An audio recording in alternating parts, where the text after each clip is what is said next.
Olá, eu sou o Carlos e nesse vídeo eu trouxe aqui, nós somos dois DevOps que vamos conversar com dois devs. E o que é que a gente tem em comum? Nós somos quatro velhos.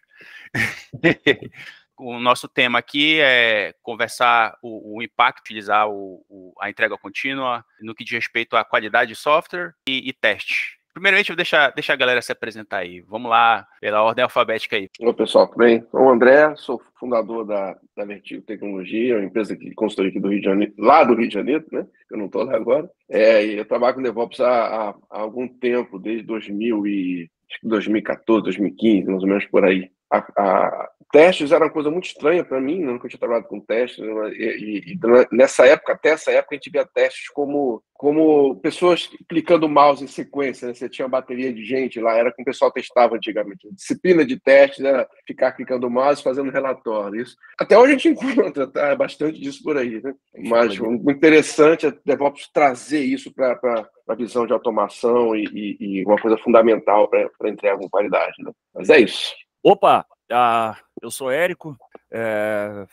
Hoje eu trabalho numa empresa de integração de cartão de crédito, atende o Brasil inteiro, não tenho noite, às vezes eu passo uma semana, um mês, batalhando em cima de uns problemas aí que aparecem, mas faz parte. Trabalhei muito tempo com qualidade, trabalhei muito tempo com desenvolvimento, parei com a parte de desenvolvimento lá em 2000 quando lançaram o Java FX, estava até conversando com o Luiz sobre isso esses dias. Quando lançaram o Java FX, disse, cara, que coisa sensacional, comecei a trabalhar com aquilo, fui trabalhar para uma empresa que desenvolvia em C#, comecei a trabalhar com C#, gostei do ambiente, comecei a trabalhar com a qualidade nessa época, e aí foi, tocamos uns projetos grandes, tocamos um projeto pequeno, trabalhamos sozinho.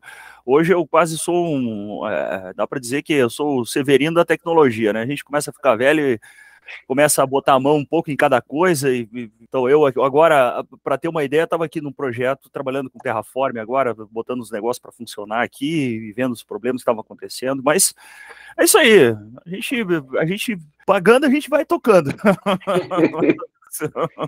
Bem isso mesmo. É isso aí. Show. Bom, galera, bom dia. Me chamo Caio, tenho 34 anos, acho que sou o mais novo aqui, né? Talvez. Moro em Roraima, sou programador desde sempre. Já andei por diversas áreas, já fui o que antigamente a gente chamava de sysadmin, né? Gostava muito disso. Hoje não é mais, hoje eu acho que é o DevOps, né? Acho que migrou para o DevOps. Mas continuo sendo programador, trabalho hoje no marketplace brasileiro, acho que é até motivacional, entrei recente. E já fiz testes, né? Conheci testes, acho que foi em 2013, foi meu primeiro contato mesmo, testes unitários, dessa filosofia. Achei legal, bacana, muito interessante. E eu sempre trabalhei em equipes que tiveram testers, né? Então aí, nessa área, faz um tempinho já também. Beleza, o André meio que adiantou alguma coisa aqui, sob um ponto de vista que eu tenho também. Quando as empresas que tentam implantar DevOps ou integração contínua, enfim, esses frameworks modernos aí, como diz o FIC, pessoal que tenta imitar o Spotify, e agora sempre dentro dessas culturas, ou então desses frameworks, a gente vê que o papel do dev, ele meio que cresceu, é meio que como se ele tivesse evoluído e absorvido outros papéis, assim, que tá dentro da cadeia do que a gente sempre viu aí nos frameworks clássicos. Basicamente, como o André falou, o ganho que tem dessas culturas é relacionado à automação. A gente automatiza muito trabalho repetitivo. Acaba que a ideia é que os softwares sempre estejam em que a gente chama de estado de release, né? Tipo, estado de entrega. A ideia da entrega contínua é isso, sempre vai estar em estado de entrega.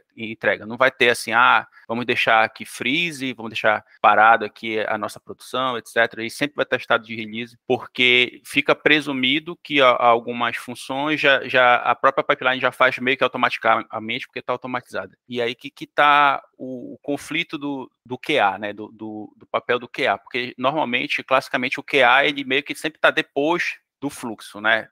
Depois da integração.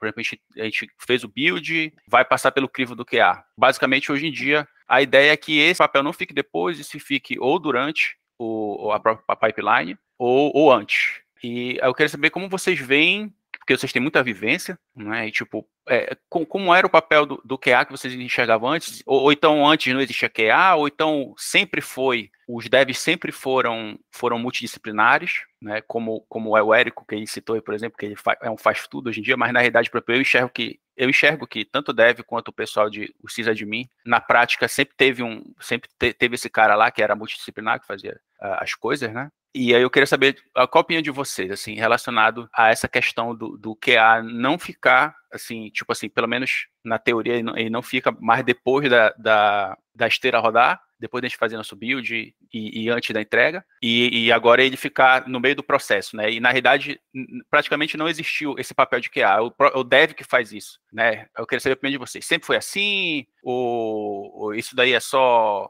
sei lá, discurso, como é que é na prática? Eu queria saber a opinião de vocês como é na prática. Fica à vontade de falar, quem quiser falar. Vou lançar primeiro aí, eu vou trazer lá os causos lá de 1990, né, foi a primeira vez que eu comecei a interar com a parte de qualidade de software. O que eu via lá naquela época? Era basicamente o que o André falou no começo ali, a gente...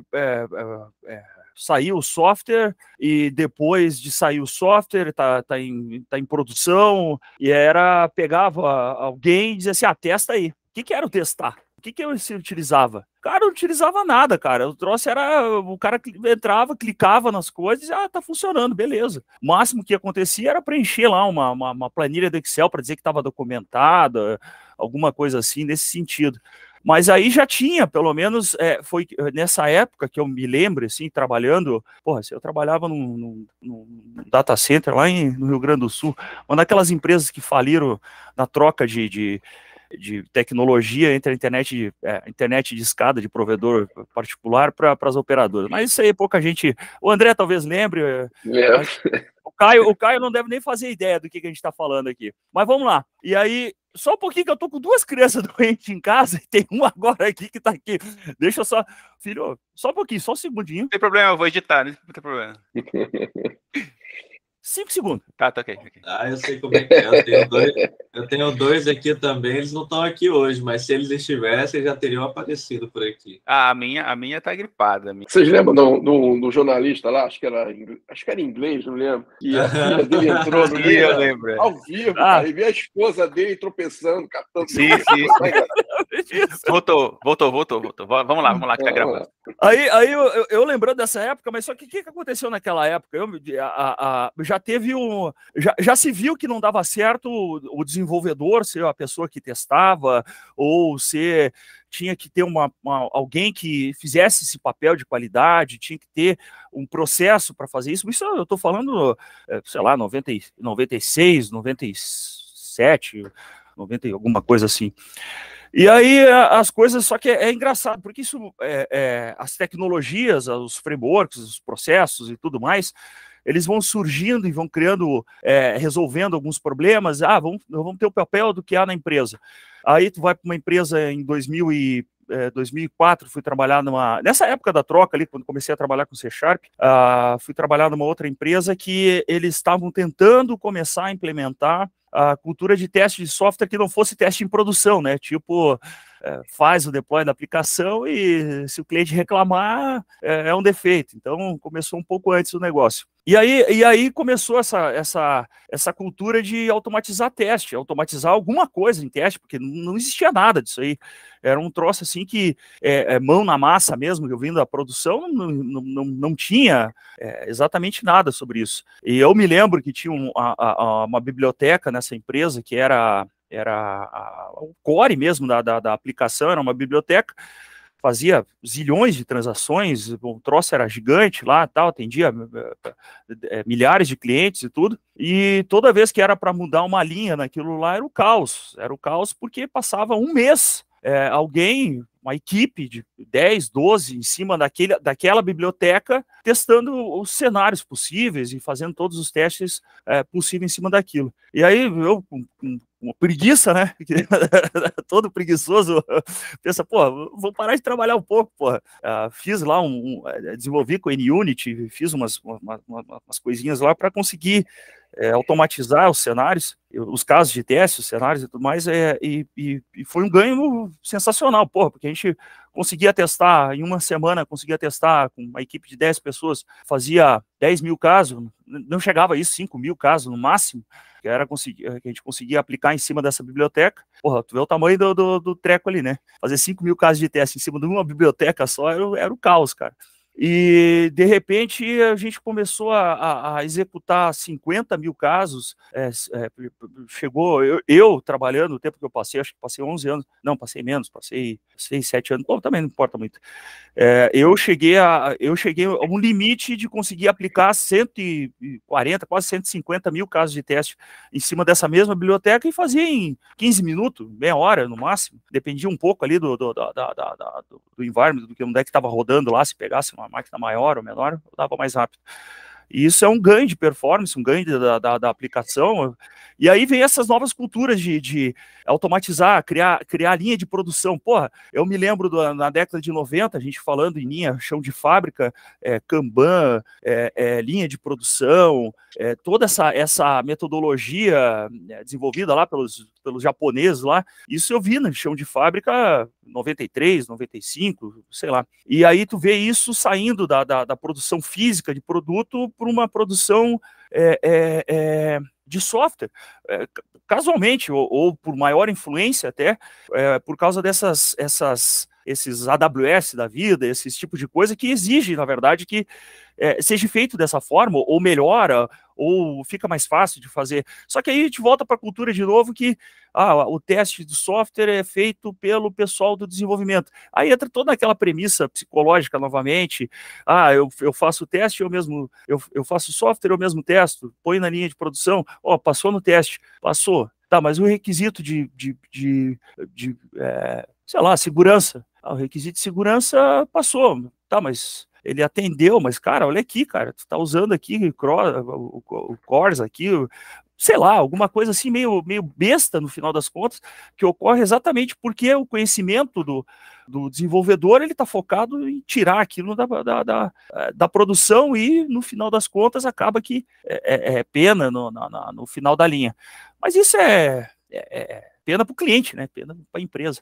Mas isso é só um dos pontos de vista que eu tenho nas minhas vivências pelas empresas que eu tô, sei lá, falei bastante, pronto, eu vou botar no silencioso, que eu tenho TDAH, e eu falo pelos cotovelos, tomei remédio antes, daqui a pouco começa a fazer efeito, fico mais quietinho, vambora. Show, bastante história, né? Um ponto aqui, né? Eu fui do tempo da discada, né? Mas eu não fui do tempo eu não sei desses data centers mesmos, não. Agora, no meu ponto de vista, né, sobre testes, quando eu comecei também, a gente não tinha, gosto de falar assim, né, a gente não tinha nem essa parte de back-end e front-end, né, a gente era chamado de ou webmaster ou web designer, né, então eu comecei aqui sendo webmaster. Naquela época, sendo webmaster, você já tinha que lidar com front e com back, naturalmente você tinha que lidar também com a aplicação estar funcionando. A gente nem falava em testar, era estar funcionando, né, escreveu, navegou pelaquela funcionalidade, ok, você nem verificava as outras, né? Então eu cheguei nesse ponto aí, eu cheguei a trabalhar assim, o que é comumente um erro, né? E depois a gente foi evoluindo, né? A gente, como eu falei, depois eu encontrei os testes unitários, eu adorei, a primeira vez que eu toquei o teste unitário, eu adorei, porque realmente eu lembro que eu escrevi uma função, e aí eu falei, cara, e se eu meter uma string aqui? Aí quebrava. Eu falei, então realmente. E se eu meter um XYZ? Aí quebrava. Aí foi com essa mentalidade de fazer testes, eu comecei a abrir testes unitários, né? Eu comecei a abrir a minha cabeça para, cara, não é só você fazer, você tem que entender, né, o famoso usuário que ele vai tentar colocar, ou no caso outros programadores que também são usuários daquela função, né, que ele vai tentar colocar coisas erradas ali na sua função, na sua classe, então você tem que fechar o seu ciclo, né? Mas eu nunca cheguei também a evoluir tanto essa área de testes para como a teoria aborda, né? Eu sei que o certo, como o Carlos estava falando, era a gente tem que ter um cara mais, não vamos dizer, mais ativo, né? Um QA mais ativo, um cara que ele está, antes da gente fazer a produção, ele está lá olhando o que você está fazendo e falando, cara, tá errado, não tá?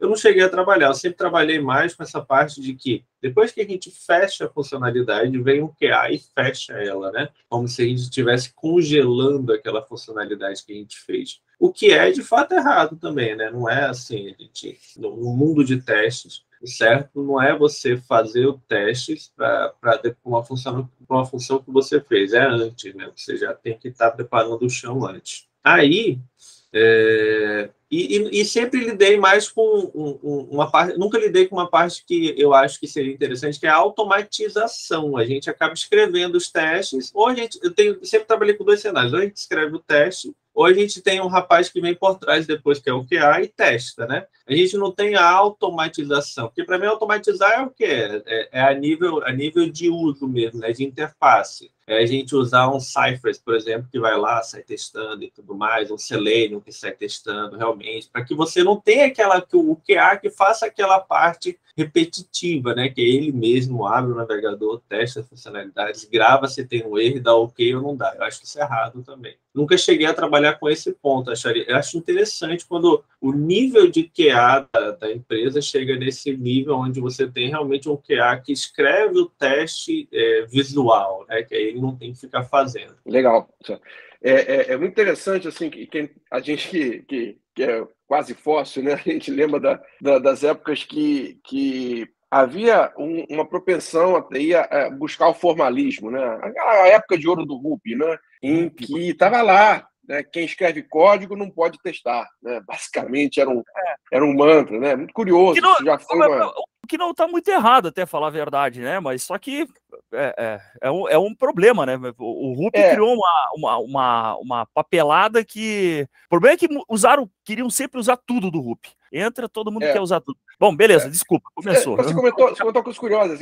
Nada impediria alguém de instanciar o RUP igual o Agile de hoje, né? Isso é uma coisa teoricamente possível. Só que o cara é treinado, doutrinado a pensar diferente, então era uma possibilidade, mas ninguém fazia, né? Mas essa questão do cara que escreve não testar, naquele contexto daquela época fazia sentido, né? Porque é uma tendência do cara só fazer o caminho infeliz, enfim, só clicar o mouse no lugar certo, não fazer as cagadas que o usuário faz. Mas teste é muito mais do que isso, né? Quando a gente, né, trouxe para esse mundo dessa época mesmo, né? Vocês comentaram agora há pouco, né, que só tinha um ambiente, só tinha produção para testar, então os testes eram lá, né? Aí veio também aquela disciplina, ainda na base formal, então teremos ambientes de testes, homologação e produção, né? Os ambientes estanques, né? Previamente provisionados, configurados, instalados. Houve um ganho, né? Mas com o tempo você percebe, cara, as coisas andam, todas as coisas andam em paralelo ao mesmo tempo. Então você nunca vai ter um ambiente de homologação fidedigno com produção, jamais acontecerá. E onde você não tem DevOps, o estado atual do ambiente de produção é aleatório, né? A configuração de produção é fruto de várias intervenções chamadas tickets atendidos ao longo do tempo, né? Quando não há automação, a criação do ambiente, e quando o ambiente não é descartável, o que é hoje natural com containers, né? E na época não era, então era impossível reproduzir ambientes, então todo teste tinha lá uma boa chance de estar testando algo que não era a produção. Exato. Então, DevOps traz muito isso. Cara, todo ambiente é provisionado para automação, todo ambiente deve buscar ser descartável. A gente brinca muito aqui na Vertigo, a gente fala, cara, se eu não puder chutar o fio da tomada da produção e ela sobreviver, ou se o meu plano de desastre recovery tiver mais do que uma página, né, você tem que buscar as automações para recriar o ambiente, para reconstruir tudo, elas têm que estar prontas e elas têm que ser executadas de forma rotineira. Voltando para teste, né?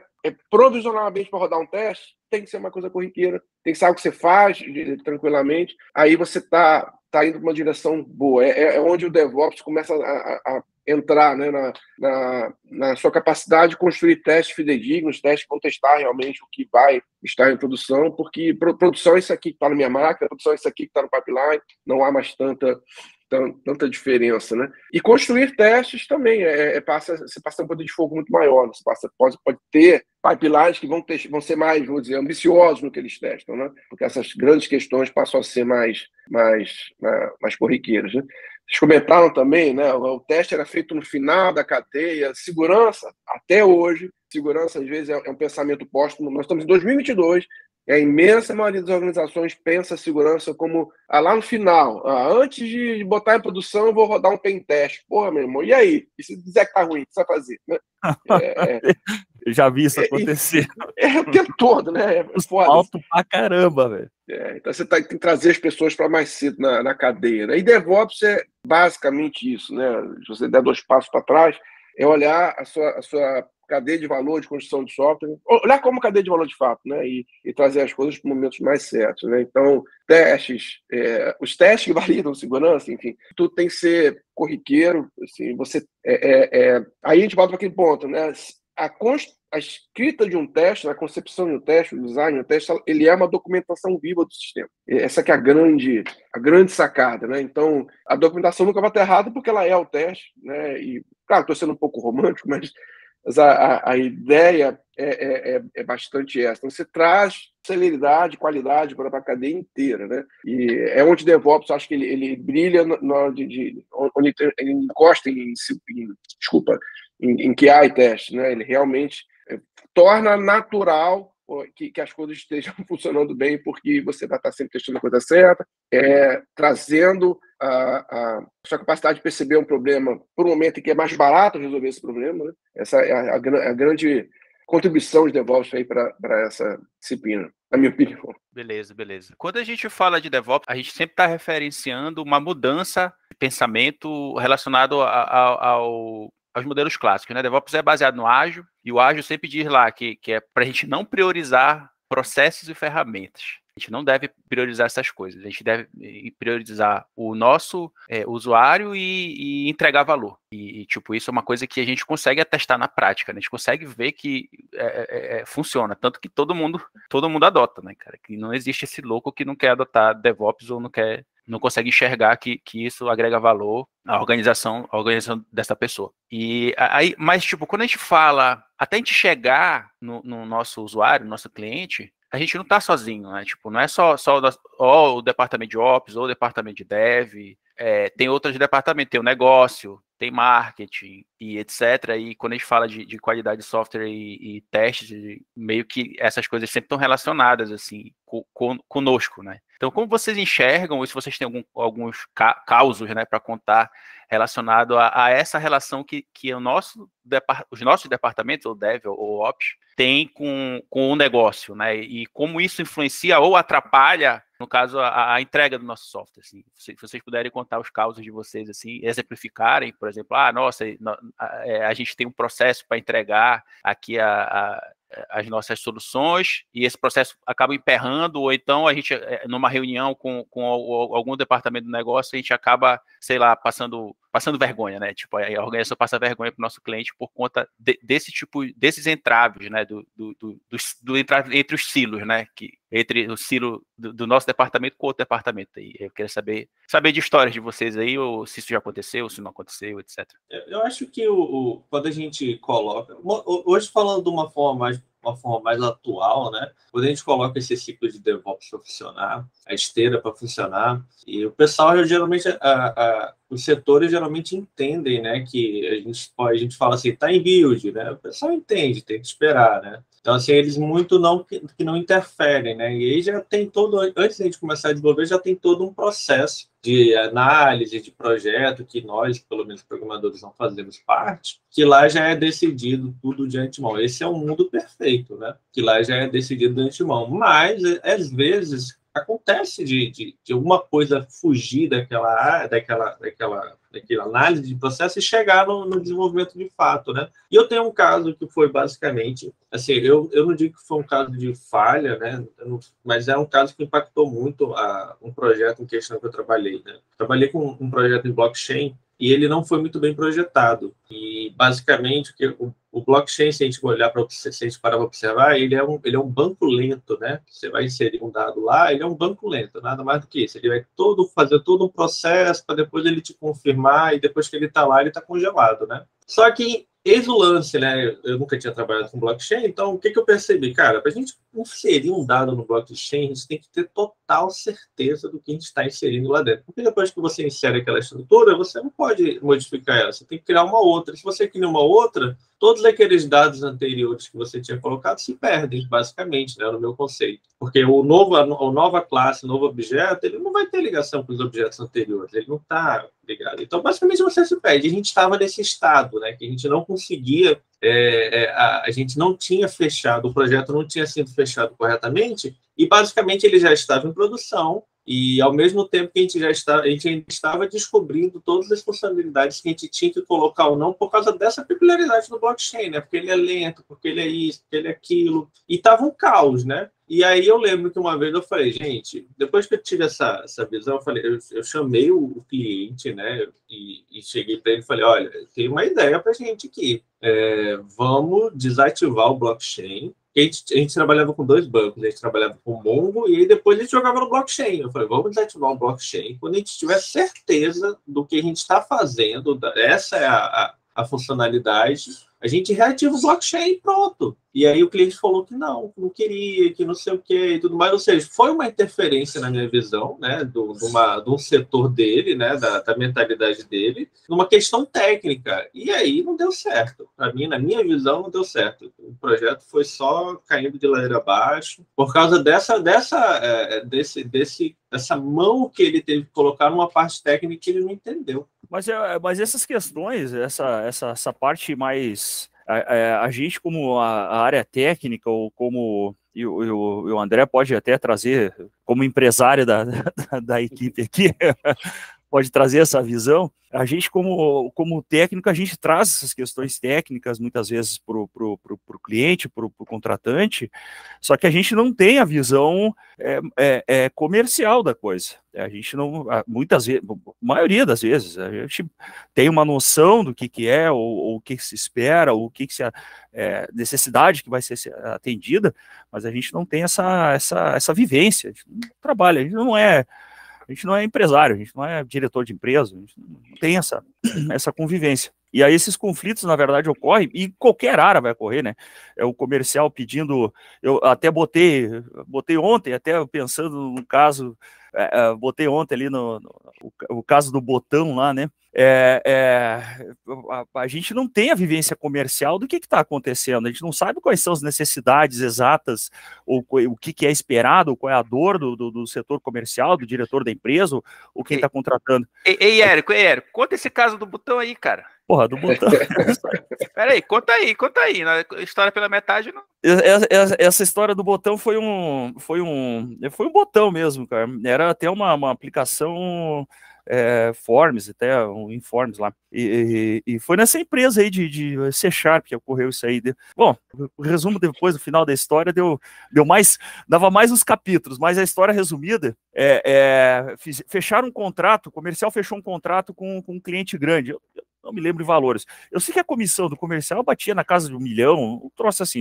Então, tu imagina, o contratinho não foi pequeno. Só que a metodologia, o processo, a forma de fazer naquela época era o contrato comercial fechou o contrato, assinaram o contrato, recebeu, passa a comissão para o comercial e a linha de produção que se vire para fazer, se vire. E eu me lembro que era tinha num dos itens do contrato lá, tinha uma questão de rollback lá, de voltar a transação que foi feita.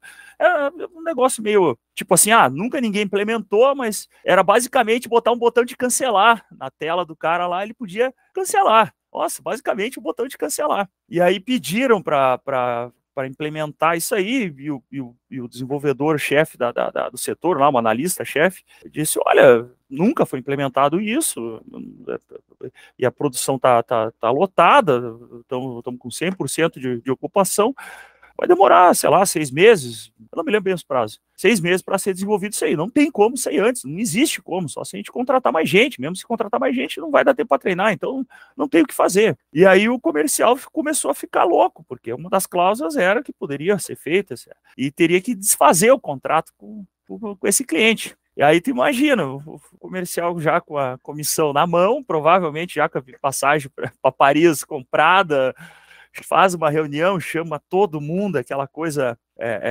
bem 2005, aí, 2008, chama todo mundo para a sala de reunião, coloca o notebook, explica o que estava acontecendo, faz aquele marketing comercial em cima das coisas e tal, e começa a botar pressão no analista lá para que saísse. Mas é só um botão, cara, é só um botão, coloca só um botão aí que resolve. E aí, no final das contas, o software estava em produção já e tal, e o analista pegou, não, peraí que eu já resolvo, abriu, pegou no computador do próprio comercial, assim, puxou para o lado, abriu o Visual Studio, e em 5 minutos botou a droga do botão lá, e aí o Data Show aparecendo, assim, Data Show, nem sei se é o nome disso aí, Data Show aparecendo grandão na parede, e o comercial olhando para aquilo, pô, cara, ó, o botão! Tá aí, cara, por que não fez antes? O botão! Tá aí, cara, tá aí o botão, pega isso aí, testa isso aí, porra, agora veja aí, para de incomodar.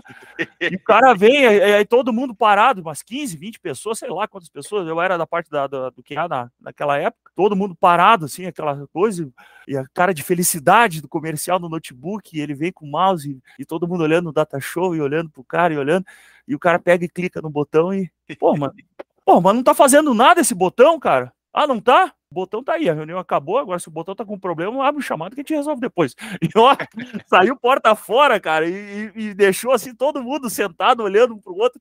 Esse cara, o botão tá ali, cara, tá ali, cancelar, reverter, eu sei lá que nome que tinha colocado no botão.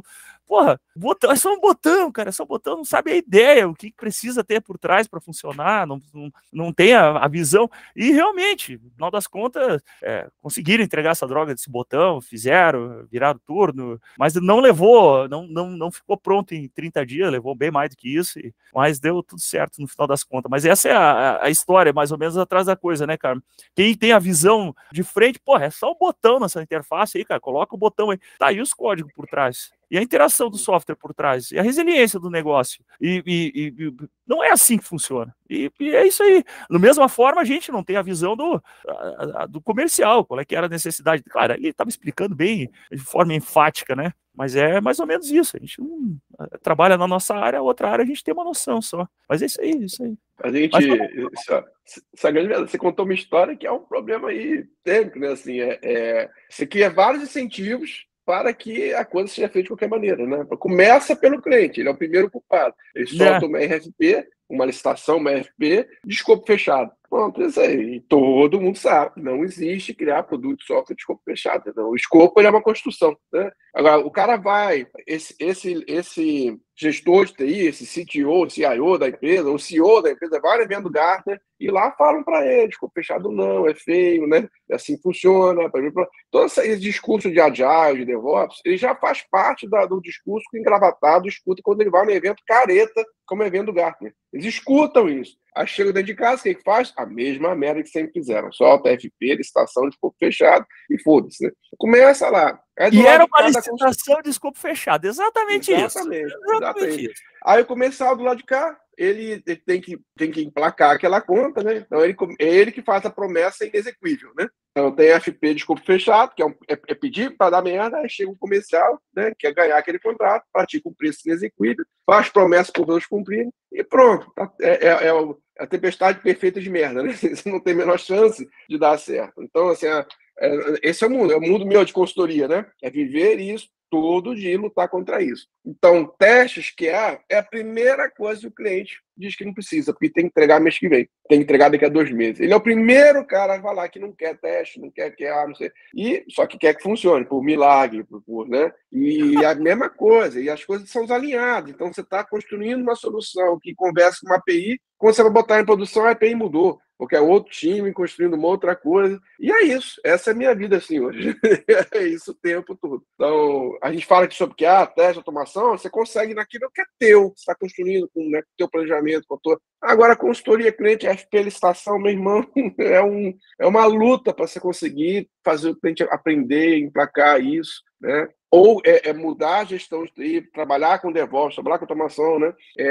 Porque a maioria dos clientes corporativos vão para a nuvem com os meus processos que a gente tinha no data center privado. É a mesma maluquice de ticket para lá, ticket para cá, né? Silos operacionais, eles mantêm os mesmos silos operacionais que eles tinham, levam para a nuvem, a mesma estrutura esclerótica lá que não funciona. Então, aquele que nunca funcionou direito. Exato. Passa processo 1, aprovou comercial, aprovou diretoria, aprovou não sei o quê, aprovou.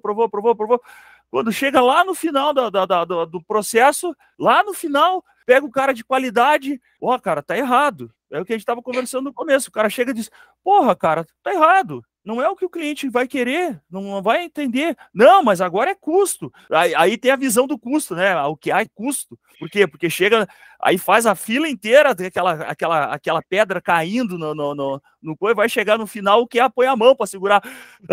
Leva aquela pedrada, aquela coisa louca lá. E é muito louco, porque é isso mesmo, e no final das contas ainda é julgado de, cara, mas tu só põe empecilho para liberar esse negócio pra gente faturar. Não, cara, é que não tem, pelo menos a qualidade mínima do software não atende, cara. Não atende nem o requisito que foi acordado não está atendendo. Então, como é que vai liberar um negócio desse? E aí, essa é a visão. É isso. Eu tô aqui com um problema de um troço que foi construído, foi testado, né? Tá tudo certinho. Só que o cliente levou 6 meses para homologar. Aí a peça de software com a qual você integrava com uma API bem documentada, a API mudou. Passou a quebrar. Mas, tipo assim, mas a escolha foi sua, não foi minha, né?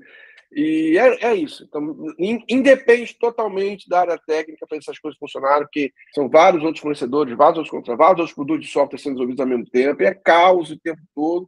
E o principal, assim, a estrutura organizacional de uma TI corporativa era concebida para esses problemas serem recorrentes. Não conseguem reinventar a forma com que eles operam. Está lá aquele cabeção de ITIL lá, sempre pensando do mesmo jeito. Então é muito difícil. Então, em geral, a gente vai ver QA bem praticado. Estou supondo, né? Mas onde eu vejo é produto. Empresa que cria um produto, ela tem todos os incentivos alinhados para ela construir bons testes, né? Cliente corporativo que tem que entregar uma funcionalidade para daqui a 60 dias, o cara não está nem aí para o teste. Ele não está nem aí para a sustentação, até porque muitas vezes a sustentação do software é outro time, outra área. O cara não está nem aí mesmo. Ele jamais vai usar o budget dele para melhorar a qualidade de uma coisa que vai ser sustentada por outra área. Os incentivos são perniciosos, eles são feitos para sabotar a empresa e ninguém resolve isso no mundo corporativo. É muito interessante. Mas é a minha vida, né? Vivo disso, de lidar com esse negócio o tempo todo, mas posso reclamar não, tem coisas boas também. Engraçado que eu fiz exatamente isso no projeto passado. Eu fui o time que era para ser a sustentação, que na verdade ficava pegando as filas que davam errado e reenviava de novo. Porque justamente a gente não tinha esse processo nesse caso, era uma empresa enorme, não vou falar nem grande, era enorme, uma empresa enorme, uma empresa do mundo enterprise. Nesse mesmo processo, ela teve que fazer um time, no caso dos suportes, que eram programadores que basicamente faziam essa parte de sustentação, mas que não trabalhávamos nessa área de sustentação. E o interessante é que realmente o teste não existia. Existiam alguns testes, mas assim, coisa do tipo, você via 10 testes num projeto enorme, e o que a gente tinha era uma centralização de tudo na mão de um QA. E é uma coisa que eu não sei se vocês já viram, mas eu vi, eu não achei normal, que era basicamente o QA era o cara que testava, aí o QA era o cara que fazia o deploy. Então a gente não tinha assim, tinha claro um processo para ele clicar lá, mas quem era o responsável por fazer o deploy em todos os locais era o QA. E qual era o problema que isso ocasionava também? O gargalo ficou tão grande nesse QA, mas tão grande que nós que éramos o time de sustentação, que não éramos sustentação, viramos por uma semana o time de QA também para ajudar ele, entendeu? Então a gente acabou testando algumas coisas, mas mesmo assim, funcionalidades que um colega falou lá na época, eu fiz isso há 6 meses atrás, ainda não estava em produção, porque estava na mão desse cara, era uma coisa assim de louco. Não era eu esse cara, porque eu passei... Não. Eu trabalhei num projeto grande pra caramba, numa baita de uma multinacional, fazendo toda a parte de QA, de integração do sistema financeiro dessa empresa. Sei lá, um time de desenvolvimento devia ter, sei lá, umas 10 mil pessoas no total, né? Da minha equipe tinha umas 15, 20. Só que o QA responsável por dar o ok no final do processo todo era eu, cara. Pô, isso é normal, Caio. Eu passei exatamente o que tu tá dizendo. Eu passei por. Eu depois de um ano, o contrato inicial lá com o contratante era de 1 ano. chegou 11 meses, sei lá, 10 meses, eu tive que pedir, eu disse, cara, eu não aguento, cara, eu não aguento. Porque eu tava já fazendo assim, eu fazia uma reunião com o pessoal da integração de manhã não, putz, era 3 horas da manhã, mais ou menos, o pessoal da Índia, aí era 8, 9 horas da manhã, fazia uma integração com o pessoal do Brasil, isso assim, reunião de integração para poder fazer os casos de teste, para conseguir testar a aplicação, a integração da aplicação com os times de desenvolvimento, para conseguir colocar, para conseguir liberar no final da esteira, no final do processo, né? Nem tinha esteira de desenvolvimento naquela época. Isso foi agora, 2010, não, um pouco antes, depois, tá bem, as datas não faz muita diferença. E aí eu começava 3 horas da manhã e tinha vezes que eu dormia na frente do computador, eu já estava num estado que eu dormia para conseguir atender e fazer as reuniões e conseguir fazer as liberações, os testes, o desenvolvimento do teste, a especificação do teste, e no final das contas eu recebi da engenheira de qualidade chefe do nosso projeto, ela chegou e disse, pô, por que tá demorando tanto? Libera para frente isso aí. Tipo, mas não, cara, não tem um mínimo, mas passa adiante. Exatamente, ia cair lá no pessoal do sustenta, ia cair lá no pessoal do sustenta. Exatamente esse é o problema. É para faturar logo, libera para faturar. Isso! Pô, olha aqui, o nosso valor de setor aqui tá custoso, cara. Tem que botar esse negócio para frente. Eu digo, rapaz do céu, eu sou uma pessoa só, cara. E aí foi que eu entendi o processo, entendi o que estava acontecendo. E aí não teve mais, cara, não teve mais. Eu digo, não, infelizmente não tô gostando, tá sendo uma experiência boa, parte de tecnologia, o que eu tô trabalhando. Porra, trabalhei bastante com uma porcaria da integração de COBOL lá, cara. Nossa senhora do céu. Mas, e aí, no final das contas, eu pedi as contas. Eu cheguei um dia lá, uma segunda-feira de manhã, eu abri a meeting lá, comecei a reunião lá com o pessoal para fazer planejamento da semana, fechei a reunião, saí, passei na sala da gerência, era tudo presencial naquela época, não tinha remoto, e cheguei lá e disse, tá aqui minha carteira, tá aqui, era CLT, tá aqui minha carteira, tá aqui minhas coisas, tá aqui minha carta de demissão, e eu não volto mais nem a pau para vocês, pelo amor de Deus, me dê 15 dias de férias, que eu não aguento mais. E foi um projeto, assim, enorme, que eu toquei lá, que, graças a Deus, eu pedi as contas. Um outro amigo meu que ficou depois, que teve que assumir a minha área, o mineiro até, foi até engraçado, eu conversando com ele um tempo depois, ele dizendo que era exatamente aquilo, cara. Ele disse, eu peguei lá o projeto e dava certo em algumas, dava errado nas outras, e fui tocando pra frente, cara. E aí, como é que tá? Tô trabalhando ainda. Eu digo, beleza, então, show, é isso aí. Não se importar é mágico, né? Tipo, não tem ninguém se importando, né? Ninguém se importa com nada. É uma pena isso, é uma pena. É uma pena mesmo, pô, porque tu vê assim as coisas, parece que acontece por as coisas nesses processos muito grandes, empresa muito grande, muitas vezes parece que acontece por mágica, por acaso, ou sempre tem um cara que está lá se matando no final das coisas e tentando fazer aquela gambiarra de tudo quanto é lado para o negócio funcionar. E eu já passei por isso também, tá? Não vou dizer que não passei por isso. Me deu 3 state coronários essa parte aí. Essa aí me deu 3 state, mas tá bom, vamos lá. Porra, é isso aí. Carlos está ali revisitando os traumas dele também, tá só lembrando, né? Sim. Não, eu tô lembrando aqui de um caso, né? Tipo, na verdade, tem a ver com a pergunta que eu quero fazer para vocês, que é relacionado aos severinos, né? Tipo, eu lembrei o Érico aí, pelo amor de Deus. Eu fiquei até sem graça com esse exemplo dele aí. Mas Não, é porque, tipo, às vezes, assim, por exemplo, quando numa organização clássica a gente vê que trabalha com waterfall, né, que, assim, o pessoal diz que implementa ágil, mas na verdade é o waterfall. Eu ia até citar que o Alan Holub, ele diz que ninguém faz ágil hoje em dia, né, que todos os modelos que a gente tem Scrum adaptado, que na verdade é o waterfall, né, e assim, que eu acho engraçado que, tipo, num lugar que rolava um processo todo bonitinho, tinha a data para fazer o release, a data para fazer o deploy, tudo bonitinho, e era tudo como o André falou, tem os tickets, tem tem as aprovações, e tem lá as coisas no Gira e etc. E aí faz tem os testes também, aí faz o deploy, faz o release lá, e aí começa a dar problema. Aí dá problema, aí o arrum, né? Todo mundo é o arrum, e aí, tipo, cara, imagina assim, tipo, tem os microserviços e para cada equipe tinha um Severino, cara. Tipo, que você via que é aquele cara que faz as coisas, tá entendendo? E tipo, na hora na hora do incêndio, chamava essas pessoas, entendeu? E sempre eram as mesmas pessoas. Tipo, a reunião com, sei lá, com quase toda empresa, na Arrum, que é tudo remoto, né? É o Arrum com sei lá, 100 pessoas, 120 pessoas, para tentar resolver um incidente aí. E aí achava engraçado, né? O pessoal da minha equipe, a gente olhava, porque a gente era mais sustentação, né?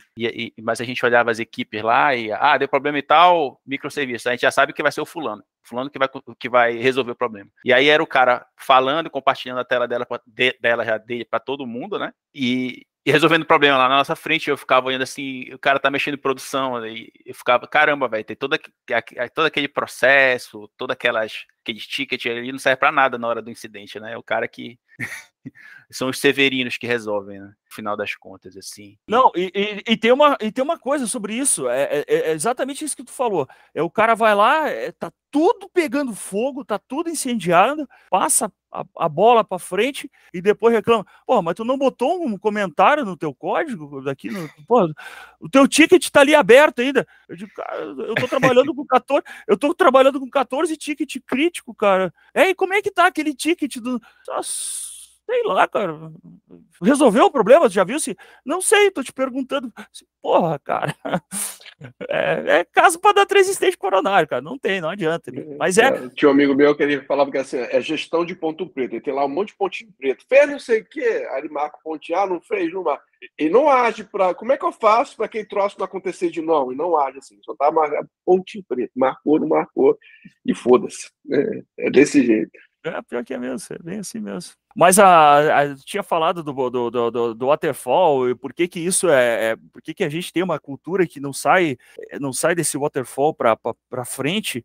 Eu acho que, que levou, pensa bem, desde a década de 70 que é implementado, foi uma das primeiras culturas de processo de desenvolvimento de software que foi implementado. A gente, isso se estabilizou muito dentro das empresas, então ainda tem essa concepção de hierarquia, tem toda essa processo top-down, então é meio complicado tu pegar uma empresa grande que a diretoria ou o ambiente trabalha inteiro nesse formato e dizer assim, não, vamos pegar esse setor, essa área e vamos fazer diferente. Completamente diferente. É mais complicado isso. Acho que não. Acho que pode chamar bonito, né? Dizer, não, fizemos ágil, fala para fora que faz uma coisa e internamente continua tudo a mesma coisa, né? Continua tudo igual o processo. Mas faz parte do processo. Eu já disse, pagando para mim, eu faço qualquer um, faço até top-down, faço de lado, não tem problema não. O cara tem que ser meio. Nessa área, se o cara não for meio. Eu não vou dizer a palavra que depois vai ficar ruim pro vídeo, mas não adianta, cara. Promíscuo? Exato, tá ótimo, perfeito, essa é a palavra. Eu ia dizer uma coisa um pouco mais chula, mas essa aí tá boa palavra. Não adianta você ser a única pessoa normal no hospício. Você tá no hospício, você tem que tem que se abraçar com... Exato, tem que se abraçar com os loucos e pular, não adianta, cara, não adianta. É relação, né?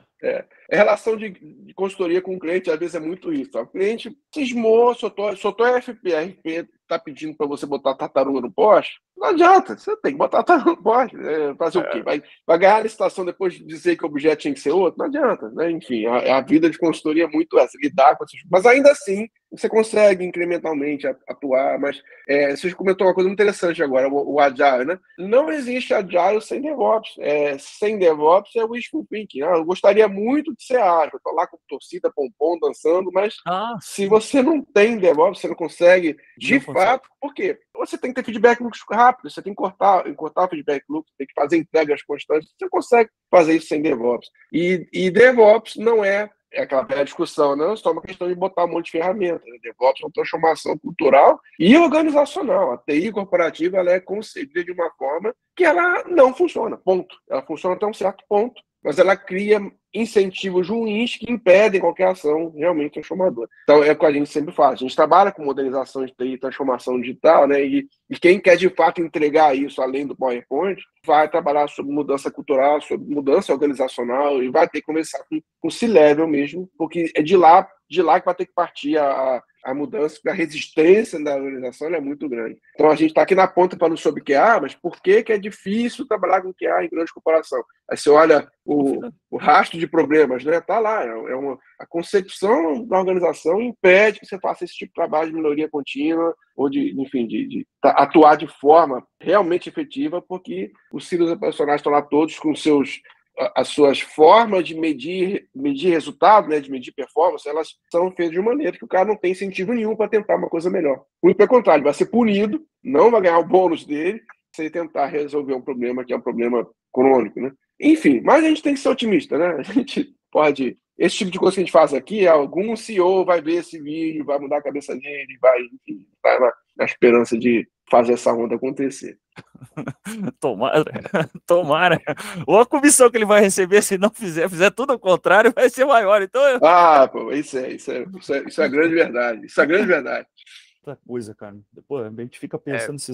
Eu concordo com o pessoal a respeito do que a gente, hoje em dia, a gente ainda tenta fazer um software. Quando a gente vai fazer um software, a gente tenta fazer um software de escopo fechado, né? Por mais que a metodologia que a gente vai fazer, usar, utilizar, a gente acaba pensando, tá, vamos ser ágil, beleza, mas vamos já desenhar todo o projeto? Esse é o primeiro erro, né? A gente já sai fazendo todas as telas, aí você vai lá na apresentação do UI, UX, aquelas telas enormes, aquele miro gigantesco, e aí você não consegue nem saber para onde é que vai, né? Porque dali você tem que já começar a imaginar toda uma API, e aí quando você começa a imaginar a API, você vê que as API não estão conectadas, não se conversam, ou os recursos estão espalhados de uma forma errada, aí começa o bololô, aí fala com o UI, UX, aí fala com o front. Então, realmente, assim, o primeiro erro é esse, é você fazer não importa se você está usando o Scrum, Kanban, a metodologia que você estiver usando. Você fez o escopo fechado, já começou o primeiro erro, a gente entrou no waterfall, né? É o que o pessoal fala, é um Scrum com backlog enorme. Eu já trabalhei muito com isso. Você vai lá, você tem a sua sprint, né? Você puxa o quê? 10 tarefinhas e tal. Aí você vai no backlog, 40, 50 tarefas. De tarefas que daqui a 2 semanas elas vão estar desatualizadas, né? Porque enquanto você estava correndo a sprint, tudo mudou, né? Então você fica com essa sujeira no seu backlog. E aí ninguém sabe o que faz com aquilo lá. Então, realmente, começamos errado.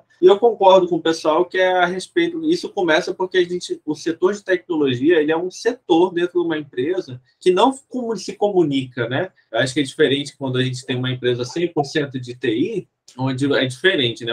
Os outros setores estão para apoiar os programadores, é diferente. Mas quando você entra, por exemplo, numa Bosch, vamos supor, é diferente. Você é um setor lá dentro que você está com uma metodologia totalmente errada. E é muito difícil você chegar para eles e falar, não, a gente não vai seguir o que vocês estão fazendo, né? E chega um memorando da diretoria e fala, vocês vão seguir o que a gente está mandando você fazer. Então é complicado. E eu acho que é por isso que a gente está vendo, e a gente vai ver muito ainda, que é o quê? As empresas gigantes, ou as que entendem isso, o que elas fazem? Elas fazem uma segunda empresa ou compram uma empresa só para trabalhar o seu setor de tecnologia, porque ela sabe que não se comunica, né? O pessoal que trabalha no operacional não se comunica com o pessoal de TI, entendeu? E, cara, quando a gente tem esse processo, é ótimo.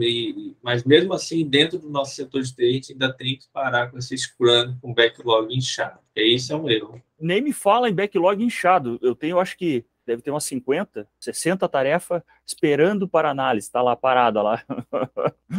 Chamei o pessoal da empresa agora essa semana e digo, ó, seguinte, fechou.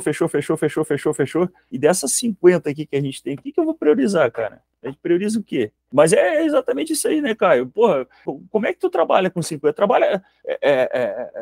Como é que trabalha com 50 tarefas? O que tu sabe que vai fazer primeiro? E por que foi especificado 50 itens? E desses 50 itens, quando eu chegar lá no 50º, nem precisa chegar no 50º, quando eu chegar no 20º, eu sei que os outros 20... os 20 que eu fiz antes já não integram mais com os outros sistemas da empresa. É exatamente isso, né? Chega nesse ponto. O primeiro, o segundo que foi desenvolvido, vai integrar, não volta. Daí vai ter que voltar para resolver o problema lá na integração, ou adaptar, ou atualizar a tecnologia, ou a API que usa não é mais a mesma. E aí? Aí começamos a entrar nesse ciclo de novo. Aí tu começa tudo de novo. Diz, cara, não dá para tu ter uma cultura ágil sem ter automatização de esteira, não tem como tu ter uma cultura ágil sem ter automatização de processo, não tem como tu ter uma cultura ágil sem ter o fluxo de qualidade, na verdade, eu vejo assim, e isso a gente aplicou numa outra empresa aqui, meio que a contragosto de todo mundo, mas a gente fez isso. O que a gente fazia? No começo do processo, lá na reunião de escopo de produto, lá com o comecinho, o cara do QA estava junto. Por quê? Porque QA não era desenvolvedor, ele desenvolvia, sabia programar, mas o QA era colocado junto nesse começo para começar a levantar questões e conseguir entender o processo para fazer o teste ali vamos dizer assim, a entrega do começo ao fim, começar não com o desenvolvimento, mas começar lá com a especificação, lá com o mercado, lá com que nem o André deve fazer hoje, uma consultoria junto com o pessoal, porque é a parte técnica envolvida, é o cara que vai dar o aval final do negócio, vai estar lá no final da fila. Então, automatizando, colocando a responsabilidade, ou o processo do começo, lá no comecinho, e começando a tirar os entraves e começando a ver o que dá, o que não dá para acontecer, não chega no final da linha de produção e vai ter 50 tasks para executada, não vai ter não vai ter falha de integração, porque já está sendo resolvido isso no meio do caminho, não vai ter susto de mudança de processo, porque não era o que o cliente queria, ou sei lá, qualquer coisa que possa botar aí, mas é porque tem um acompanhamento, tem uma visão assim, pelo menos a minha visão trabalhando com isso todo esse tempo, né? Eu não trabalho mais com QA há um tempinho já, tá bom? Mas é mais ou menos isso. Não, mas eu concordo. E, tipo, o desafio porque a gente tem a visão técnica e tem que casar com a visão do cliente, né? Do negócio. Do negócio. É o setor financeiro, tem que estar junto. É uma coisa assim que todo mundo tem que aprovar o negócio. E aí o negócio de aprovar já vem naquela de, mas isso aí é o waterfall. Mas acontece que é um processo comercial, pô. O cara tem que saber mais ou menos o que ele vai querer. Ele tem um problema para ser resolvido. E aí tu tem um escopo, tu tem um preço, tu tem um valor, tu tem uma cadeia produtiva parada, tu tem sendo executada, então tu vai começando a montar essas coisas e começando a tentar entender isso ali, no final das contas, sim, é que nem construir um prédio, tu não vai construindo um prédio e decidindo como é que tu vai fazer, tu tem que ter um projeto, tu tem que ter, porque tu vai ter custo, tu vai ter que ter financiamento, tu vai ter que ter muita capacidade produtiva. A gente tem um ganho na tecnologia que é exatamente fazer essas esteiras de produção, fazer automatização, desenvolver, vamos desenvolver código, automação de código de teste. Fazia um monte disso aí. A coisa boa disso, tu demora lá um tempo para fazer, um custo alto para tu conseguir fazer, usando Selenium, lá, as interfaces, fazer aqueles testes finais, tudo mais. As integrações e tudo mais, demora um pouco para desenvolver aquilo ali, mas uma vez que tu faz o regressivo daquilo ali em segundos, cara, né? Dar um commit no Git lá e já tá saindo, dizendo, tá aprovado, cara, tá certo. Esses regressivos estão certos. A única tarefa do QA, na verdade, é implementar novos códigos de acordo com as necessidades ou com os escopos e tudo mais que estão sendo desenhados. Bom, sei lá. Mas mesmo assim, é isso que eu estou falando. O processo ainda cai nessa cadeia de cima para baixo, porque os custos operacionais caem assim, os projetos de outros setores que não são de tecnologia caem assim. Então, o amigo meu trabalhava acho que dá até para falar, faz um tempo que ele saiu, na Camargo Corrêa, ele era do TI da Camargo Corrêa. Aí tu imagina, tu trabalhando no TI da Camargo Corrêa, e os caras, a ideia deles de projeto era sentar e fechar o projeto, fechar o escopo do projeto inteiro. Fazia lá o levantamento inicial, viabilidade, não sei o quê. E aí cai exatamente o que a gente estava conversando antes. As empresas acabam tendo que terceirizar ou comprar, porque senão não muda, porque a política da empresa é essa. Uma empresa de, 40 anos de idade, e aí, como é que tu muda essa política? Não tem como. Os caras vão pedir, eu quero o botão. Vai levar 8 meses para ficar pronto o botão. Tá bom. Por quê? Porque a política da empresa é essa, cara. Não tem o que fazer. Porque dentro da política da empresa, fazer todas aquelas coisas, aprovação, processo, design, engenharia, e teste, ambiente de desenvolvimento, ambiente de homologação, ambiente pré-produção, ambiente de produção 1. Putz, já vi umas coisas que o cara já nem sabia mais o que estava rodando, em qual servidor estava rodando, em qual equipamento. Mas é a cultura. E quando é que isso vai mudar? Olha, pensa bem, a gente está tentando fazer isso, desenvolvimento de software ocorre desde que? Década de 40, levou 30 anos, a gente estamos um pouco atrasado ali, desde a década de 70, vai dar certo. Então, vamos tentando. Construtora é isso, né? Construtora, o DNA deles é esse, né? Realmente, a ponte não pode ter certeza. Uma ponte é uma ponte, será uma ponte. A gente leva essa mentalidade para software, e software não é assim. O RUP foi uma tentativa de pensar software assim, né? E o imagino que foi o formalismo, né? Tentar trazer a capacidade de fazer predições, né? Precisas, né? E não é. Você tem uma vontade de construir aquele escopo que você vai construir o escopo também ao longo do tempo. É muito difícil para o pessoal de construção entender essa jogada. Agora, você comentou uma coisa engraçada, né? Porque esse sintoma de múltiplos ambientes previamente provisionados, né, e construídos com a expectativa de cumprir uma missão, né? Então, tem testes, homologação, pré-produção, produção, aí começa as múltiplas produções, né? Estava ali num banco, também não gosto muito de falar onde era, não, mas era assim, tinha um ambiente de produção, aí vivia dando problema. Aí as explicações que eram críticas, então vamos criar um ambiente de produção crítico. Aí criar um ambiente de produção... Estou falando daquelas classes de WebSphere maluco, né? Aquela ferramenta louca que todo mundo que é mais velho teve o desprazer de trabalhar com WebSphere um dia na vida, né? Aí criou um ambiente de produção crítico. Aí também dava problema. Pô, mas então pega as explicações que são realmente muito críticas e criar um ambiente super crítico, né? Então tinha produção crítica, produção super crítica. Eu falava assim, gente, quando é que vocês vão perceber que existe um outro problema que não é esse, né? E aí, rapaz, a TI clássica, né, tateando naquilo que a gente acabou de falar, cara, o ambiente é seu, o ambiente é da aplicação. Se você precisar ter 1, 2 ou 3, é provisionado para automação, cumpre esse papel, tem essa missão específica, e não adianta dar um nomezinho bonito, esse é o super crítico, legal pra caramba, esse aqui não pode cair de jeito nenhum, né? Não é pelo nome que você resolve isso, né? Super crítico cópia 2. Gente, e era um absurdo, e eu ficava, gente, vocês não podem achar que isso é normal. Em algum momento você tem que parar e pensar, pô, será que eu errei? Mas é muito difícil. Né? É bem isso mesmo. E aí coloca tudo isso para funcionar na mão ainda. Essa casa em particular tinha uma coisa engraçada. Os testes eram executados num ambiente dedicado. Tinha um outro ambiente, que é o ambiente de testes de carga, testes específicos, né? E era muito engraçado. Como era um negócio restrito, né? Tinha um agendamento. Então, quero fazer o teste de carga. Tem uma janela daqui a 4 meses. Tipo assim, porra é essa? O que adianta, né? Enfim. Vocês não acham que assim, em ambiente clássico tem aquele sentimento lá, tipo, que nem meu pai lá em casa, quando eu consertava as coisas, consertava videocassete, televisão, consertava, ele dizia, tá funcionando, não mexe. Vocês não acham que tem muito disso? Mas tá louco botar a mão num negócio desse. Vai, pensa, eu cuido de sistema exatamente nesse cenário. Pô, é servidor físico dentro de empresa, com problema. Eu cuido disso também. Tô lá, mexendo, trocando, botando, atualizando, fazendo isso. Rapaz do céu, ninguém tem a senha de root daquele servidor, cara. Ninguém tem a chave SSH para acessar aquilo, pelo amor de Deus. Por quê? Já pega sem documentação, já pega, que nem a gente estava conversando antes de mudanças de ambiente. Vamos fazer. O que está rodando? É um CentOS. Que legal, um CentOS, tá. Qual é a versão do CentOS? É versão 6. Tá. PHP 4. Digo, meu Deus do céu, cara, vamos lá. Quem é que vai botar a mão num troço desse para deixar funcionando, cara? Ninguém. Tomara Deus. E funciona. Assim, isso mesmo. É aquela coisa assim, cara, ninguém coloca a mão. Mas a documentação, que documentação, cara? Tá funcionando, pelo amor de Deus, não existe documentação.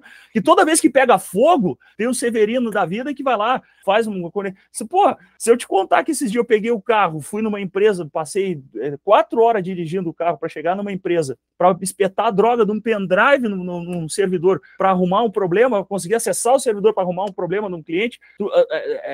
Cara, quem é que coloca a mão nisso? Quem é que vai colocar a mão nisso? Ninguém, pelo amor de Deus, ninguém me coloca a mão que eu quero dormir de noite. Eu não quero acordar 2 horas da manhã com o troço apitando aqui no Nagios, pelo amor de Deus, né? Nagios, nossa senhora. Tem um Nars rodando. Eu tenho que tirar esse Nars de lá. Tem que tirar lá. A ATS é muito curioso, porque nesses ambientes de TI tradicional, quem instalou o OS foi uma pessoa, um time, né? Quem instalou o PHP, outro time. Quem instalou não sei o que, outro time. Quem configurou o certificado HTTPS, outro time. Aí quando você vê aquele estado daquela máquina, é um estado totalmente aleatório, desconhecido. E essa que é a beleza do DevOps, do Cloud Native, né? Você shifta essas responsabilidades de uma forma self-service, né? Então, realmente, aí você consegue, quero atualizar o PHP. Cara, é só você, é só o seu projeto, é só, né?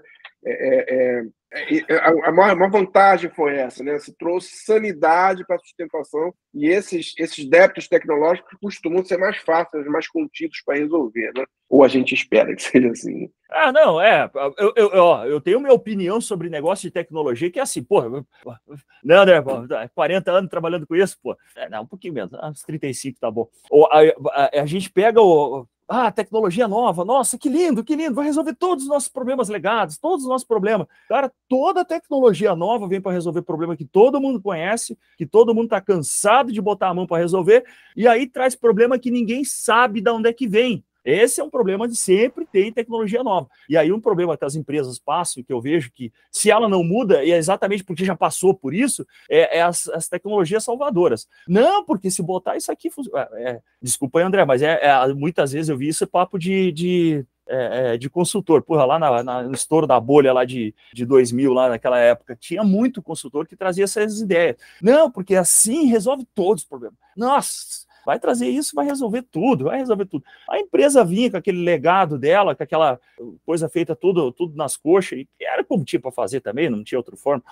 E aí começava a implementar alguma coisa que era para ser a novidade, que era para ser aquilo, e de repente começava a surgir problema de processo, de tecnologia, de tudo mais que imaginar, que ninguém cara, não tem nem referência.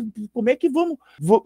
Parece que criou a empresa do zero de novo, porque como é que resolve um problema que não existia? E aí fica lá, né? E aí já está em produção, já está custando, já está tendo perda de cliente. Passei...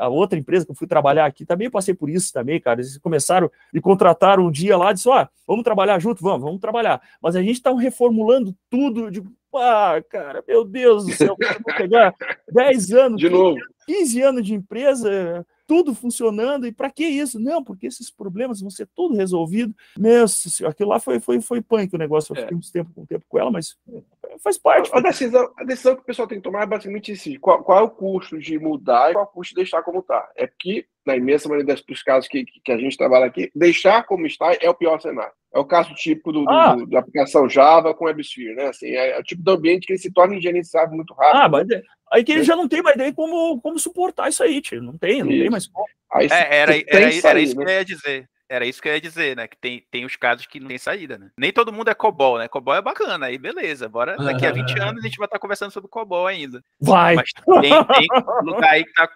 PHP 4... vai fazer o quê? E aí? A gente vai estar vendo Java e COBOL durante muitos anos ainda, né? Sim, o Java é um bom o Java ele mudou, né? Assim, aquela plataforma de application server tradicional deu lugar a um negócio muito, muito mais interessante de gerenciar. Aí o pessoal trabalha com container, com Java, e de repente, vamos complicar de novo. Bota aí Kubernetes OpenShift, pronto. Aí você traz o sofrimento de volta. Aí o cara faz um deploy nos Kubernetes e fica a tarde inteira sentado olhando para a tela do computador lá, né, Carlos? O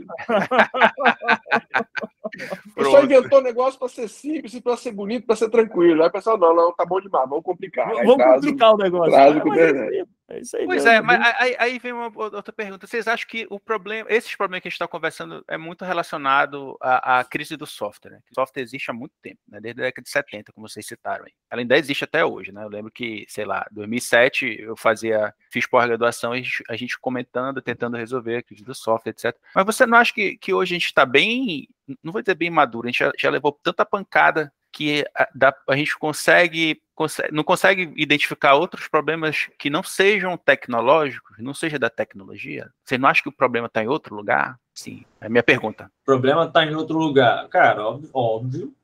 Se nós que somos os artesãos, digamos assim, né, que quando vamos fazer um software, se a gente piscar e vacilar, a gente constrói errado, imagina quando essa construção vem de outro lugar. Com certeza. Então, Por exemplo, quando você coloca um analista de requisitos com um cliente sem mais ninguém olhando. Já vi muito isso. Acabou. Ali é a receita completa para dar errado. Vai vir um monte de requisitos, vai vir um monte de documentos. Passei por um projeto assim, né? Um analista de requisitos bom, não era um analista de requisitos, mas foi lá, sentou com o cliente e entregaram um calhamaço de documentos para a gente para fazer. Já fiz Entendeu? isso.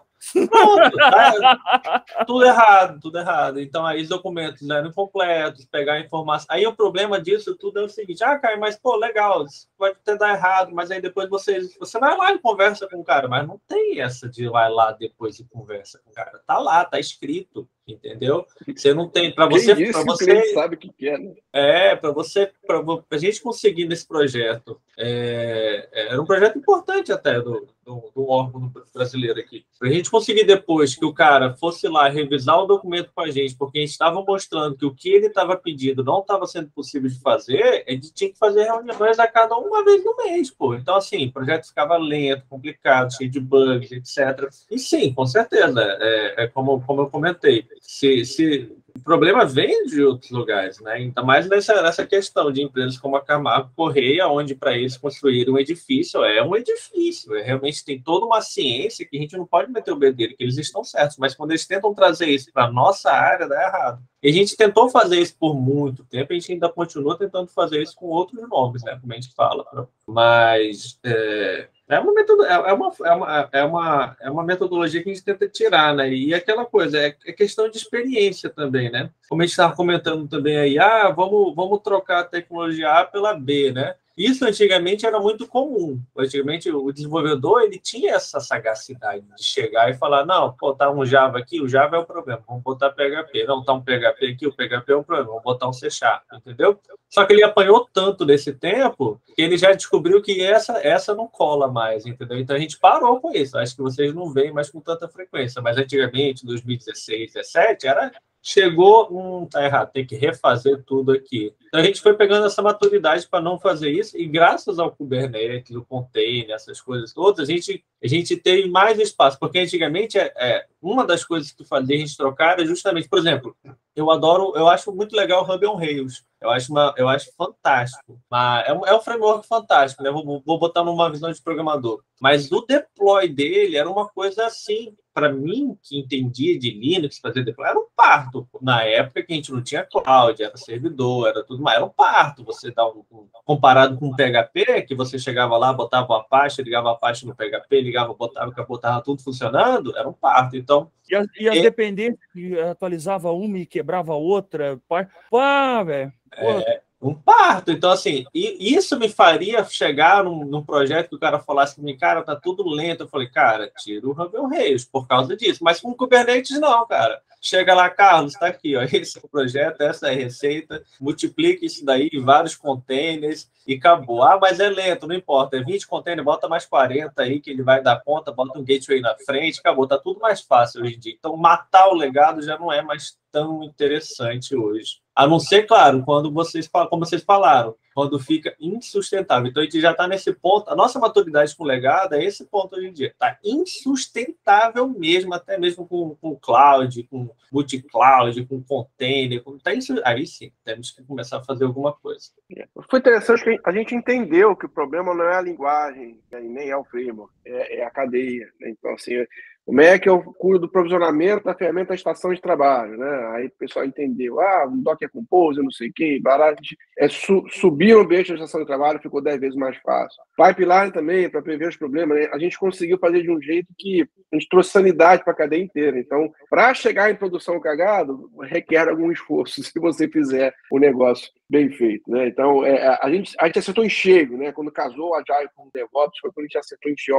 É assim que a gente queria bons incentivos para a coisa ir melhorando continuamente. Para quem fez essa lição de casa, né? Nem é toda empresa que fez esse dever de casa, né? Essa é a minha vida de consultor, né? Levar para as empresas, gente, não está inventando a roda, quem performa, quem é grande high performer em TI, trabalha dessa maneira.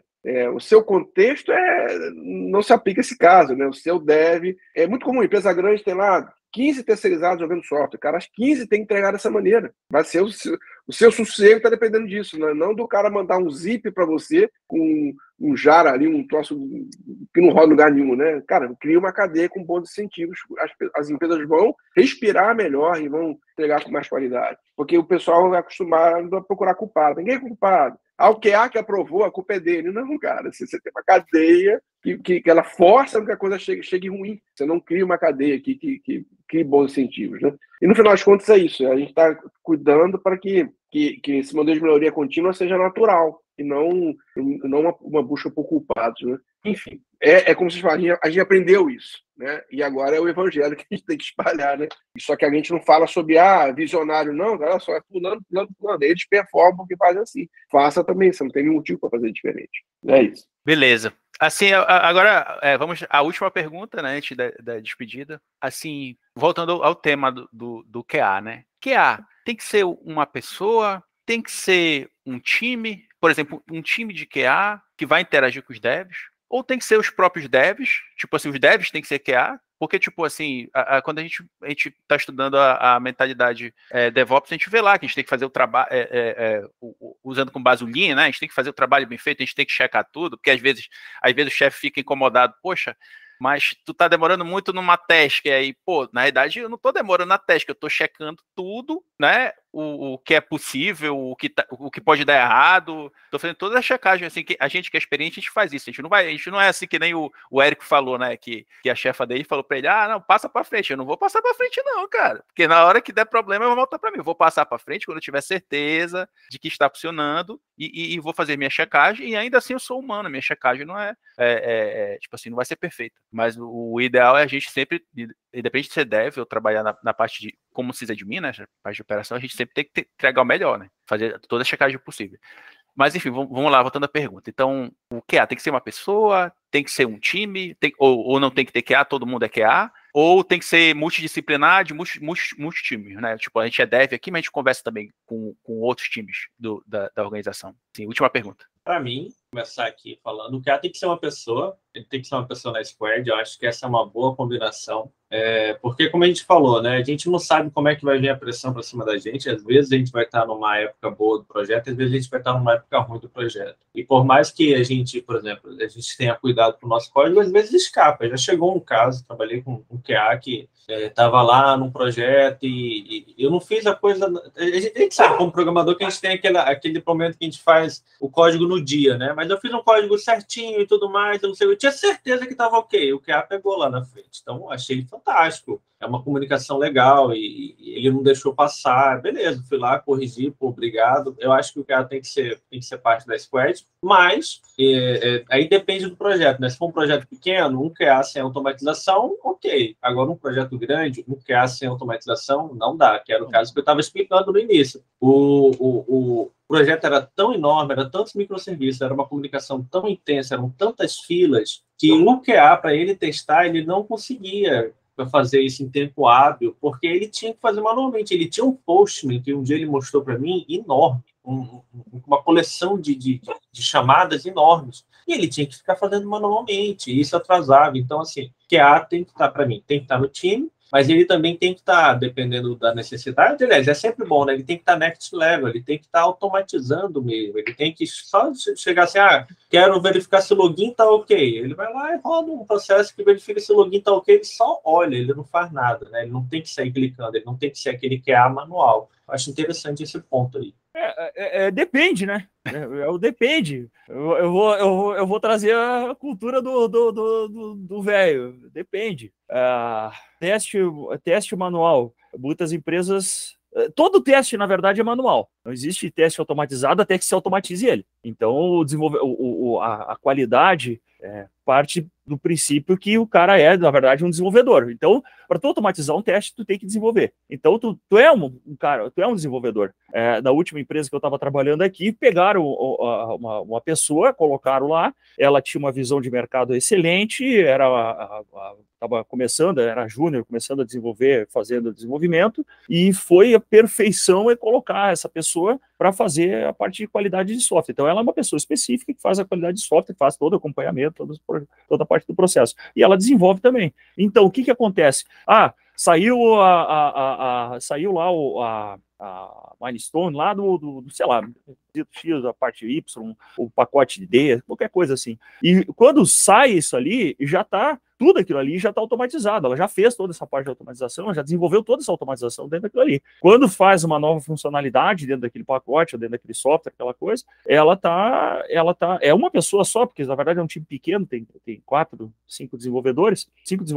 Então ela está o tempo todo fazendo esse processo junto com o pessoal do desenvolvimento. Mas ela é uma pessoa específica para isso. Eu não consigo ter, felizmente, apesar de dizer assim, o desenvolvedor tem que fazer toda a parte de automação de teste, fazer toda... eu acho que é o contrário. O QA tem que desenvolver. A minha concepção, o que eu vejo na prática acontecendo, e o que dá certo e o que dá errado, e eu não sou consultor nessa área, eu sou um velho manjado mesmo, que passou por umas 30 empresas, o que eu vejo é que o QA tem que desenvolver, para conseguir colocar dentro, o QA, eu estou dizendo o tester mesmo, o cara que põe a mão na massa, para conseguir fazer aquilo funcionar de uma forma automatizada, conseguir criar uma esteira de produção. Por quê? O desenvolvedor criar a qualidade do software, no final das contas, tem todos os empecilhos que não funciona, não funciona, não adianta, não funciona. Não funciona por quê? Porque ele vai ter a concepção dele, ele vai ter a visão dele, ele vai clicar em cima do botão, ele vai clicar no meio do botão, porque ali funciona, e aí ele não vai puxar o mouse mais para 10 centímetros, mais para meio milímetro, mais para a esquerda, porque ele já sabe que vai dar problema, então ele quer que passe, porque o objetivo dele é desenvolver. Qual é o objetivo? Quando tu pega um carro, o objetivo é andar. Diz, tu pode fazer um carro voar. Tudo bem, eu concordo, mas deixa eu colocar tempero nessa discussão aqui. Mas veja bem. Por exemplo, o André citou muito bem que tem coisas que precisa, na nossa dinâmica de trabalho, precisa de um incentivo, de um apoio da gerência, por exemplo. O apoio da gerência, uma visão da gerência. E num ambiente moderno, a gerência, entre aspas, é o cliente que manda. E o cliente no nosso time, basicamente, é representado pelo PO. E, geralmente, o PO já faz boa parte desses filtros que você falou aí. Vai fazer boa parte desse filtro. Quando eu digo que o dev, ele tem que ter também ter possivelmente o papel de QA, ele já passou meio que pelo crivo do cliente, do PO, né, e tem lá o backlog, e porque na verdade o que eu estou citando é uma técnica, na verdade eu não quero citar técnica, eu quero falar no sentido do nosso dia a dia mesmo, eu quero a visão de vocês, eu não estou aqui para vender a técnica. Mas essa técnica, ela diz o seguinte, que o PO, um gerente e os devs tem que se reunir, tem que ter um momento na sprint, quando as coisas estão acontecendo, justamente para fazer o que um QA faria, por exemplo, entendeu? Então, tipo, considerando todos esses pontos que tu tá falando aí, assim, assim, não, eu só querendo dizer que não é o dev pelo dev, tipo assim, o dev não tá com uma visão técnica, então, não é uma visão do programador, porque a gente tem essa visão programador, visão tecnológica, né, que isso é problemático, mas nessa reunião, o que importa é enxergar, na hora de criar os testes, enxergar os testes como um cliente, né? Como um usuário. Não é assim enxergar o teste como alguém que quer entregar, eu quero me livrar. Eu estou programando, eu quero entregar essa funcionalidade. Entendeu? E aí enfim, é só botando tempero. Pode continuar o teu raciocínio. Desculpa atrapalhar. Não tem problema, não. Eu falo demais, não adianta. Não, mas a parte do Scrum, a sprint para fazer a apresentação, como é que se diz? Eu tava fazendo isso até semana passada. Eu troquei de empresa, cara. Isso aí foi. Nossa senhora. A retrospectiva. Retrospectiva. Então, isso aí só. Isso é a tendência de mudança e que dá certo na área de tecnologia. O problema é cultural, é isso que eu estou trazendo, é exatamente tudo isso que a gente está conversando até agora. O problema é cultural, o que vai... uma coisa é tu saber o que vai dar certo, querer implementar aquilo, isso o tempo todo está sofrendo interferências externas para que aquilo aconteça. Então, faz lá, e eu estava até agora há pouco, até esses dias, fazendo exatamente isso, e trazendo e fazendo todas fazendo todas essas reuniões e tinha intervenção da diretoria da empresa, porque culturalmente não era aceitável que não tivesse interferência. Não era aceitável que tivesse uma sprint. Podia ser uma sprint de um dia, podia ser um ciclo de desenvolvimento de 1 hora, mas ia ter interferência em algum momento. Então, mas aí tu tá trabalhando com essa visão, tá trabalhando com o escopo fechado ou aberto? Tá, peraí, então tá fechando o escopo para conseguir trabalhar. Então é melhor trabalhar com o escopo fechado. Puta, daí voltamos lá no começo de novo e diz, sim, cara, é melhor, mas não é tão melhor. Então depende de tudo depende. Tudo, cada caso é um caso. Tu pode usar Scrum, pode usar RUP, eu adoro. Eu acho lindo o mapeamento que foi feito no RUP, né, nos processos.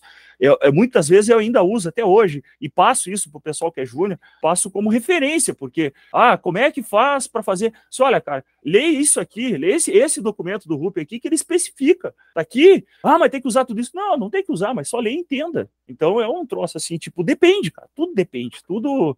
E quanto é que vai custar isso tudo também? Depende de tudo. No final das contas é custo. Não, tudo bem usar depende, mas aqui comigo eu vou espremer para saber por que depende, né? Por isso que gostei da tua resposta aí, tá explicando por que depende. Falar só depende por depende. Não, é isso aí.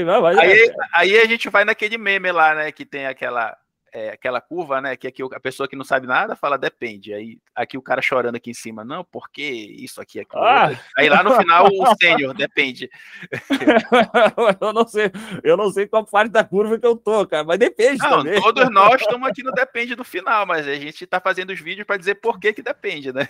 Tá certo, é isso aí, pô, massa. Eu entendi o que você falou, Carlos, eu acho interessante isso, eu sou back-end, né, eu gosto de fazer isso, eu gosto de me colocar na persona do cliente, entender ele e falar, pô, isso aqui poderia ser assim, assado, a gente poderia realmente pensar na visão dele. Só que a gente tem muita assim, vamos falar trabalhando numa consultoria, né? A gente tem muito problema para você fazer isso, né? Porque geralmente o pessoal já vem com o escopo fechado e fala, tá, você pode estar pensando isso daí, mas o escopo é esse aqui, tem que seguir esse escopo, é o que foi aprovado, o cliente quer isso aqui.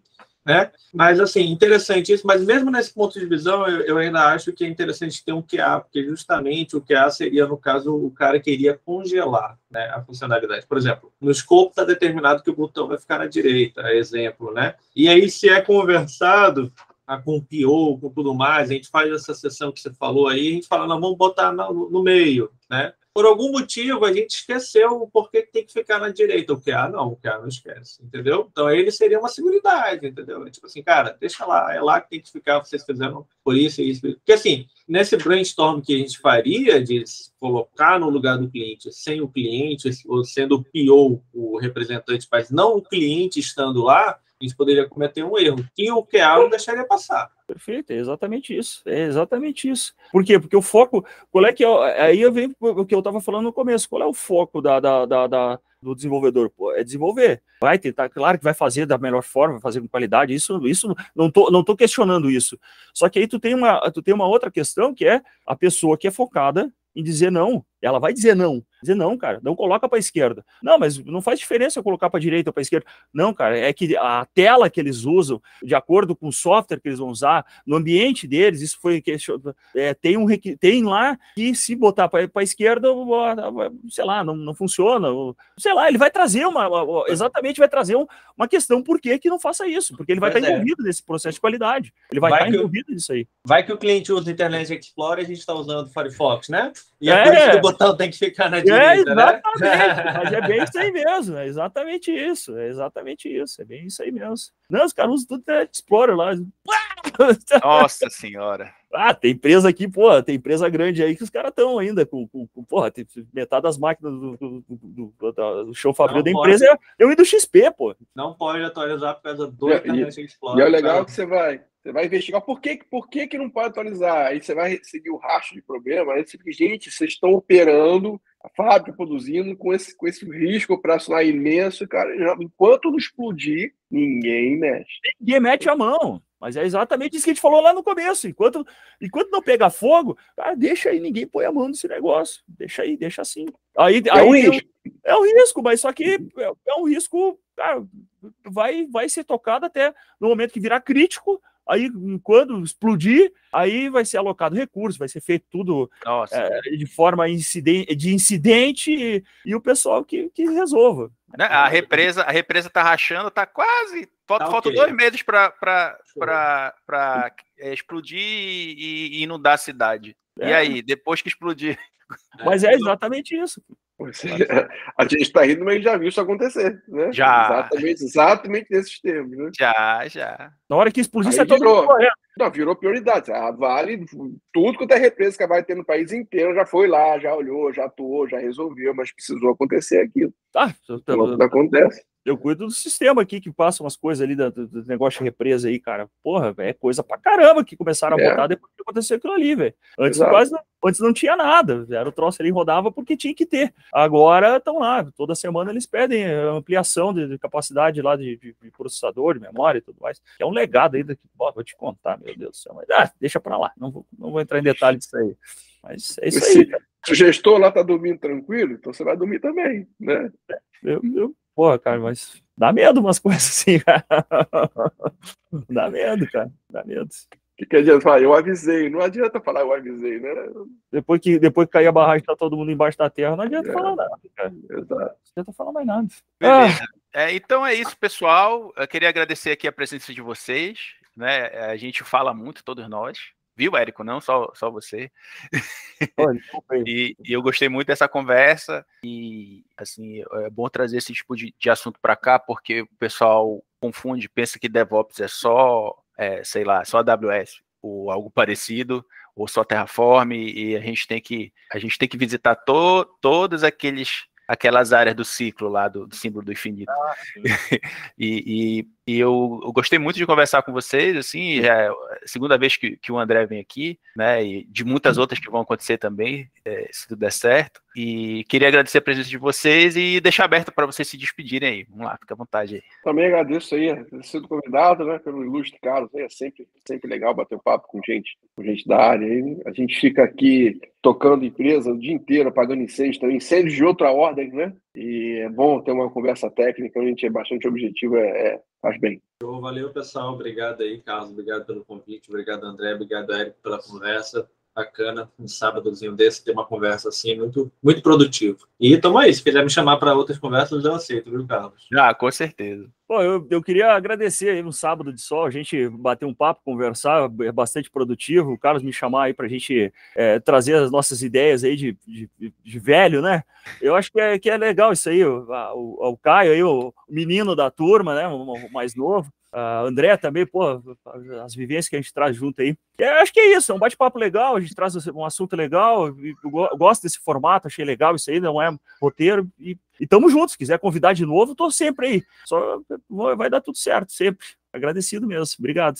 Beleza, então é isso. Então é isso, galera.